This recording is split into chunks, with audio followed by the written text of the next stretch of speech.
残酷な天使のように少年よ神話になれ。 Os humanos são criaturas isoladas que temem a morte. Eles seguirão a multidão e abandonarão sua própria vontade. Essa é a história de um jovem que adquire grande poder e toma uma corajosa decisão. Essa é a sinopse dentro da proposta apresentada para a série de TV Neon Genesis Evangelion. Este documento de 35 páginas, criado em 1993, 2 anos antes do lançamento da série, serviu como um protótipo para sua contextualização. Nele continha ilustrações para a produção, notas sobre tema, história e descrições de personagens, mechas e cenários, além de resumos de cada um dos episódios planejados. O documento completo foi reimpresso em Evangelion Chronicle, uma enciclopédia de 30 volumes, somando 960 páginas, acompanhadas de comentários suplementares no verso.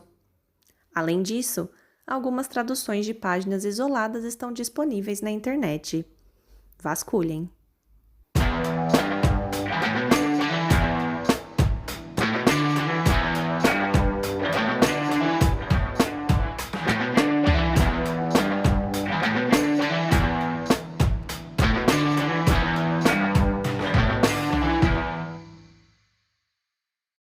Olá, pessoas! Olá, você! Me chamo Jordano Lian e esse é o 3 Minutos Podcast. E hoje vamos falar sobre algo que se repete, às vezes igual e noutras diferente, como esse podcast. E hoje vamos falar sobre alguns filmes de uma franquia que deixou seu criador num colapso emocional. Ao finalizar a sua série de TV, ele sentiu como se tivesse feito o seu melhor pelo mundo e pelos fãs de anime. Um bom trabalho, por assim dizer. Mas os espectadores pensaram diferente e disseram que ele foi desleixado e descuidado. Houveram muitas críticas, além de tópicos na internet onde pessoas tramavam a melhor maneira de matá-lo. Eles elencaram muitas ideias práticas sobre como fazer isso. O ódio projetado ao criador de uma das franquias mais influentes do mundo ocorreu também depois do terceiro filme, onde ele estava quebrado, achando que não tinha talento para fazer isso. Ele chegou a desistir. A história que termine sozinha, ele relatou em entrevista. Por um momento, ele achou que não seria capaz de terminar de uma forma que satisfazesse os fãs de sua obra. Nas palavras da mangaka Moyoko Ano, autora de Sugar Sugar Rune e sua companheira de vida, abre aspas, ele estava caindo numa forma destrutiva de pensar, fecha aspas. O cara que escreveu a frase "A morte não cria nada" e os humanos existem por sua vontade de viver, perdeu a sua própria e de fazer animes. Na mesma entrevista, ele disse, abre aspas, uma vez quase me joguei na frente de um trem, e em outra ocasião eu tinha decidido pular do telhado. Felizmente, eu não consegui em nenhum dos dois momentos. O que me impediu foi a perspectiva da dor. Eu não me importava em morrer, mas não queria sentir dor. Fiquei parado diante da realidade, incapaz de me mover. Vendo esses relatos, podemos perceber de onde vem a ânsia de Hideaki Anno em produzir algo que traga luz à depressão, principalmente ao hikikomori, depressão que ocorre tipicamente no Japão. Por isso, estamos falando de Rebuild of Evangelion, uma tetralogia dirigida a 8 mãos. Mas, dos diretores, destacamos o seu criador, que também assina o roteiro do filme, Hideaki Anno, de Shikijitsu, filme também conhecido como Ritual. No elenco principal, temos Megumi Ogata, de Sakura Card Captor, o filme, Megumi Hayashibara, de Paprika, e Fumihiko Tachiki, do engraçadíssimo Saint Young Man. Além, claro, de Kotono Mitsuishi, de One Piece Stampede. Então, sem mais delongas, vamos falar sobre Rebuild of Evangelion, pois eu só acredito no que pode ser dito em 3 minutos.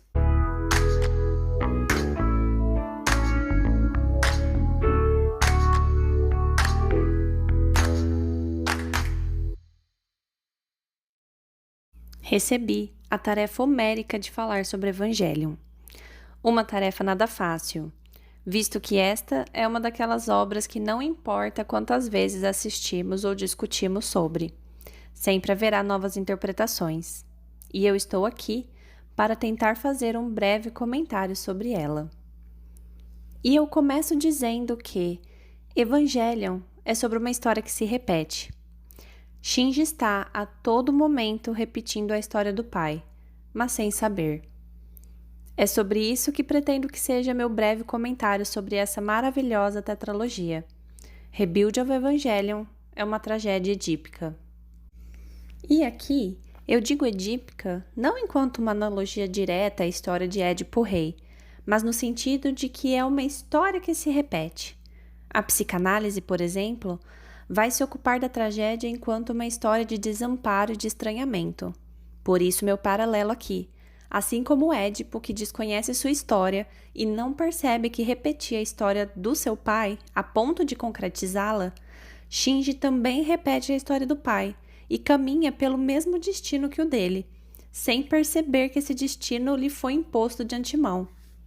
Tudo isso porque ele desconhecia a própria história.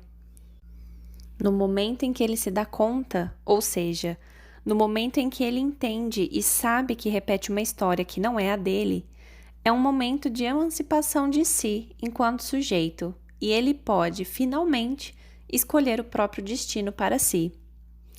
Mas chegaremos lá. Falaremos disso daqui a pouquinho. Toda a história de Shinji em Rebuild se dá exatamente porque o menino está tentando buscar um sentido para a própria existência. Muitas dúvidas e dilemas vão percorrer seu caminho, e você que assistiu os filmes vai entender o que eu estou falando. Ele está sempre tentando responder algumas perguntas, como, por exemplo, por que ele foi escolhido para pilotar um EVA, se ele deveria pilotar ou não, e, principalmente, qual era a razão para tudo aquilo que acontecia. Shinji não sabia, mas desde o início havia sido levado àquele lugar, naquela exata posição enquanto piloto, apenas como um instrumento do desejo de seu pai, Gendo Ikari, a realização do projeto de instrumentalização humana. Fundir toda a humanidade em uma só grande massa, sem espaço para vazios, para que nada faltasse. Tudo isso para que Gendo pudesse se reunir com a pessoa que mais amava nesse mundo, Yui, sua esposa e mãe de Shinji, pois não conseguiu suportar sua morte. Gendo havia perdido o elo que o ligava ao restante das pessoas e não suportou mais viver com a sua própria solidão depois que ela se foi.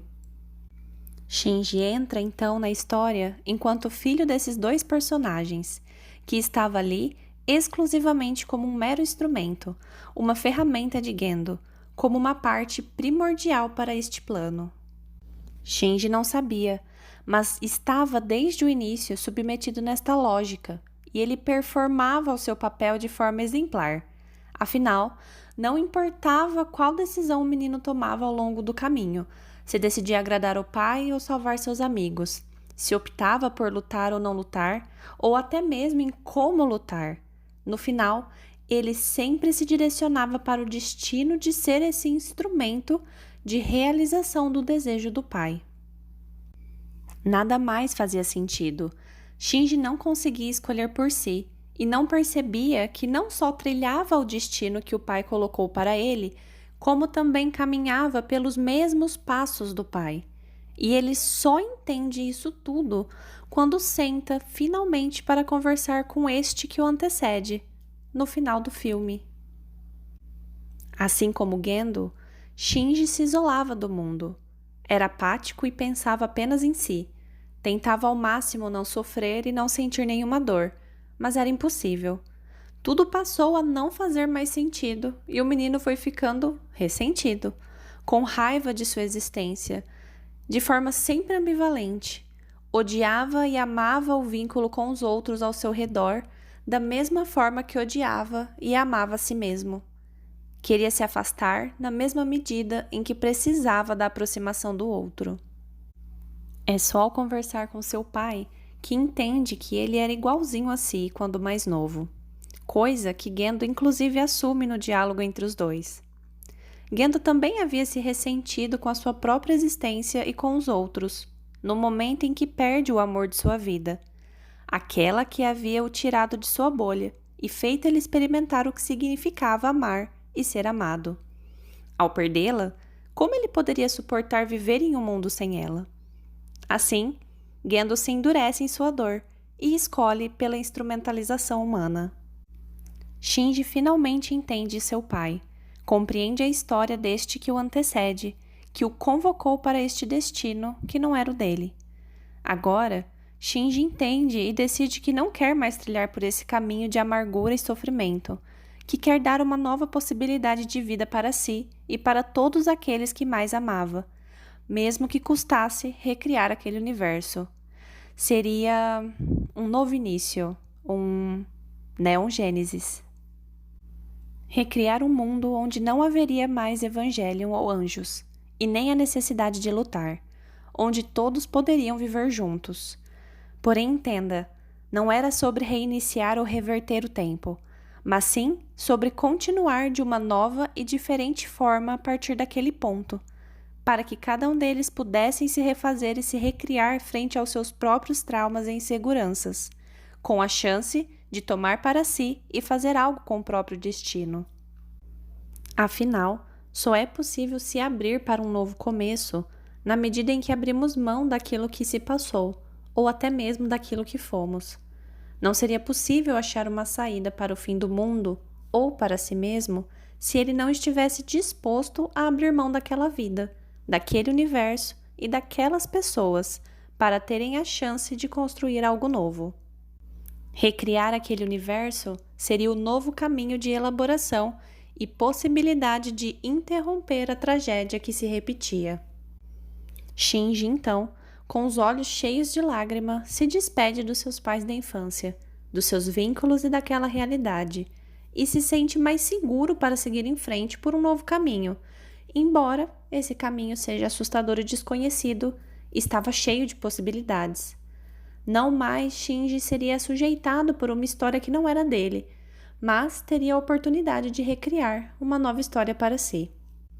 Ele entende seu pai e agora sabe sobre sua própria história.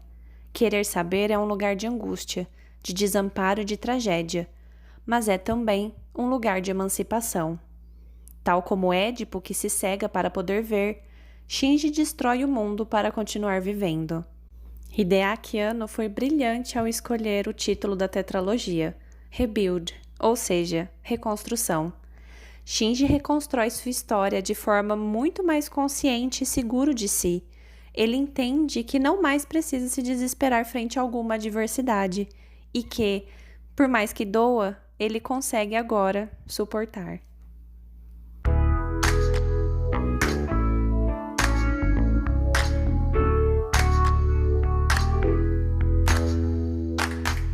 Bonus track. Evangelion é uma obra que reflete a saúde mental de seu criador.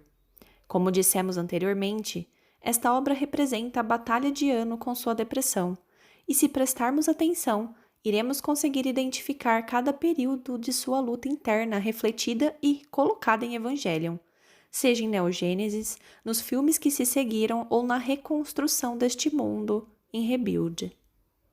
Anno sofre de depressão, mais especificamente falando, de um fenômeno muito próprio e específico reconhecido primeiro no Japão, o hikikomori. Segundo o artigo Hikikomori, revisão sobre um grave fenômeno de isolamento social, inicialmente definida como um fenômeno ligado à cultura nipônica na década de 1980, hikikomori é caracterizado por um grave isolamento social voluntário, em que o indivíduo se afasta do meio social em que vive para viver isolado. Não tem mais interesse em atividades sociais, na escola ou no trabalho. A rejeição ao social é significativa e o indivíduo passa a viver apenas dentro do seu quarto, sem qualquer contato com o exterior. Não se engane, é um fenômeno multifatorial, ou seja, não é possível determinar uma única causa para este transtorno depressivo. Este fenômeno causa um prejuízo emocional e um sofrimento significativo para aqueles que sofrem e são diagnosticados por esse transtorno. Há documentários e várias passagens em que Anno descreve sobre esta batalha interna que tem consigo mesmo, como inclusive citamos na apresentação deste podcast. Vale a pena dar uma olhada sobre isso.